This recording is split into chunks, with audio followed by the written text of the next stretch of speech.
I am Pablo Emilio Escobar Gaviria. Born on December 1949, in Rio Negro, Colombia, into a poor family. My father was a farmer. My mother was a school teacher. We didn't have money, but I had ambition.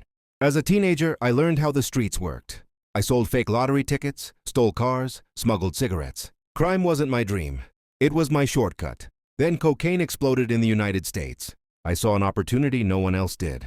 By the late 1970s, I was moving cocaine from Colombia to Miami using planes, boats, and hidden routes. Soon I controlled over 80% of the world's cocaine trade. At my peak, I was making more than $400 million a week. So much cash that I had to bury it, and rats destroyed millions every year.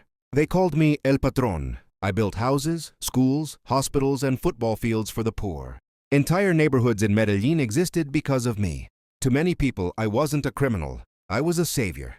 But power has a price. My rule was simple: plata o plomo, silver or lead, bribes or death. Judges, police officers, journalists, politicians, anyone who refused disappeared.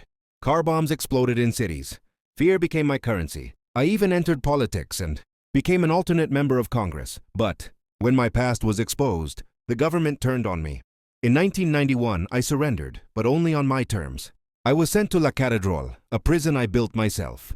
It had luxury rooms, alcohol, parties, and total control.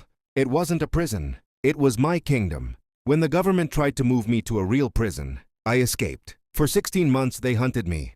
Colombian forces and U.S. intelligence. On December 2nd, 1993, one day after my 44th birthday, they found me hiding in Medellin. I ran across rooftops trying to disappear one last time. Gunshots echoed, and that's where my story ended.